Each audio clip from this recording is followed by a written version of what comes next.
I, 29M, have been the ghost of my family for nearly a decade.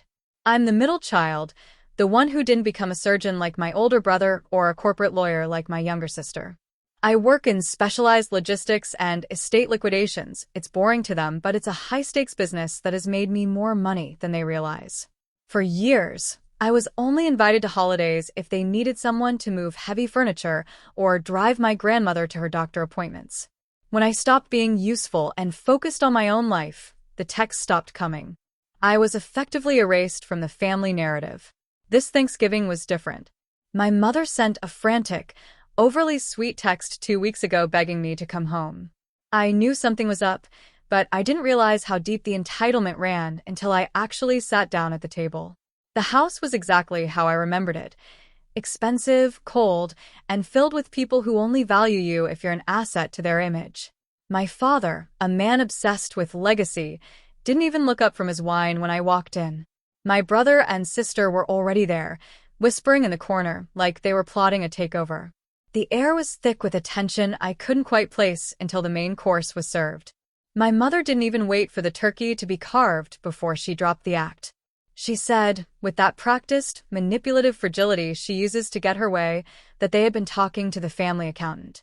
Because of market fluctuations and my brother's recent expensive expansion of his private clinic, they were restructuring the family estate. Specifically, they were talking about the lakeside property. That house was my grandfather's. It was the only place I ever felt at home. When he died 4 years ago, my father, acting as executor, told me the will was complicated and that the house was tied up in a family trust for everyone to share. I was never shown the documents. I was told there was nothing left for me personally because my siblings had greater professional needs. My father finally looked at me, his tone dismissive as if he were asking me to pass the salt. He told me he needed me to sign some quitclaim documents tonight. They were selling the lake house to fund my sister's new law firm partnership and cover my brother's overhead. He said it was for the good of the family name. My brother leaned forward, totally flushed with entitlement. He told me I don't even use the place and that I live in a small apartment in the city, so I don't have a family to take there anyway. He called it a gold mine of equity that they actually needed. He had the nerve to say it was only fair considering what our parents did for us. They paid for their Ivy League tuitions while I worked 3 jobs to get through a state school. I took a slow sip of water. The silence stretched until my sister snapped. She told me to just sign it because the notary was coming at 8 p.m. She said they didn't think I'd be difficult since I hadn't contributed anything to the family in years. I set my glass down. I felt a strange, cold calm. I told them I couldn't sign those papers. My mother hissed that I was being selfish, but I stopped her. I told them I literally could not sign them because I had casually mentioned to my attorney last month that I was curious about the property taxes on that house. As it turns out, my grandfather didn't leave the house to a family trust. He left it to me, exclusively.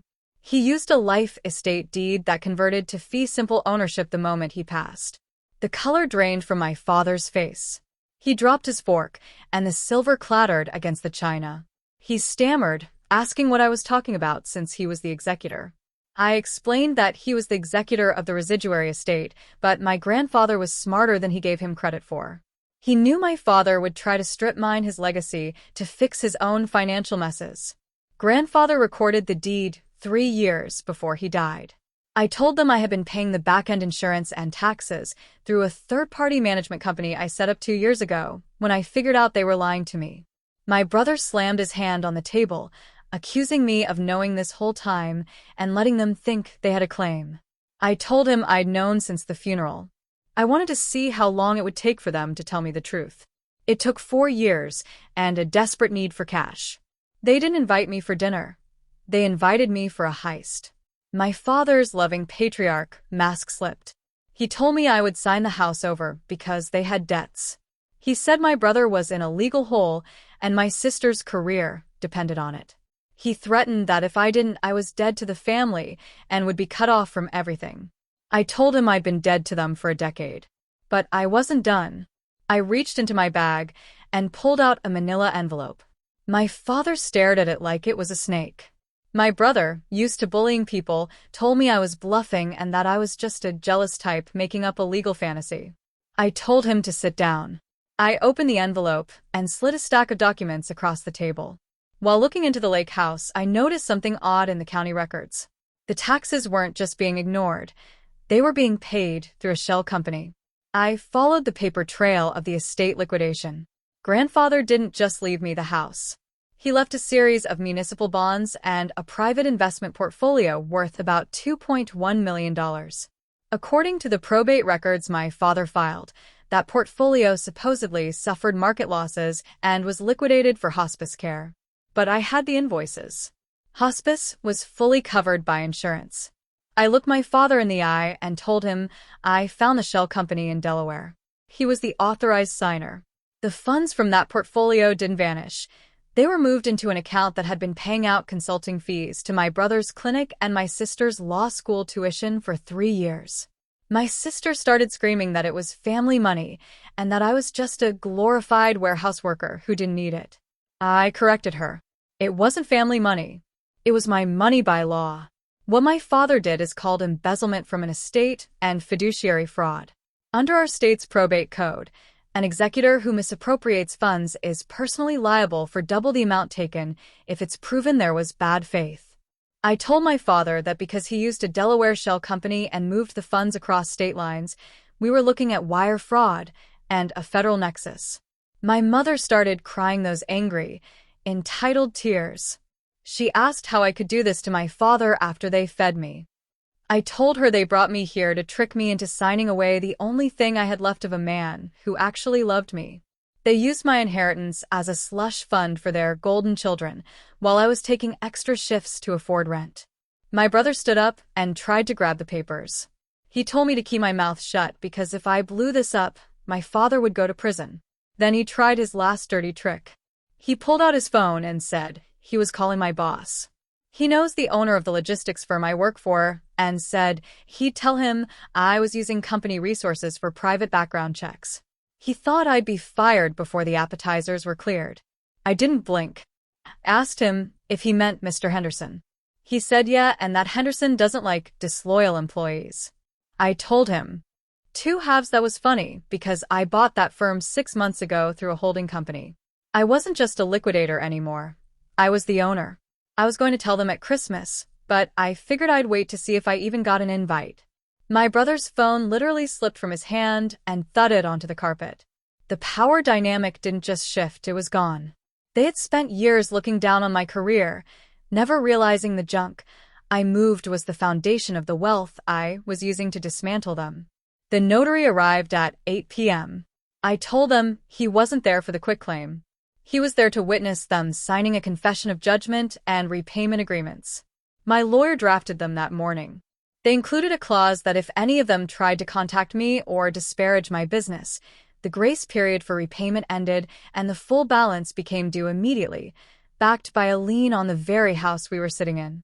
My mother started wailing about me taking their home. I told her it would only happen if they didn't pay back what they stole. My father realized he was trapped. If he didn't sign, he'd face a felony indictment. If he did, he was under my thumb. They signed. My father's hand shook so much the ink smeared. My brother looked like he wanted to kill me, and my sister just stared at the table, defeated. Once the notary left, the house felt like a graveyard. My father told me to get out, saying I'd bled them dry. I told him it's a common misconception that an executor can keep living in a primary residence during a surcharge dispute, but I'd be generous. They have until the end of the year to find a place that fits a much smaller budget. Since I was placing a lien on the house to secure the $2.1 million, I decided to move the liquidation forward. I'm selling their house to a developer friend of mine. My mother shrieked, but I was already at the door. I told them they spent years ignoring me because they thought I was nothing. I told them they were right about one thing. I am a liquidator. And I just finished liquidating the biggest liability in my life. All of them. I walked out into the cold air feeling a decade of weight lift off my shoulders. The legal battle will be long, and the family is done. But for the first time, I wasn't the ghost. I owned a room. Justice isn't always warm. Sometimes it's just the cold reality of a ledger being balanced. They chose to steal from a dead man. I just made sure they had to pay for it. If you enjoyed seeing a ghost finally haunt back, subscribe for more stories of how I balance the books on entitled people. Want to hear what happened when my brother tried to miss his first repayment?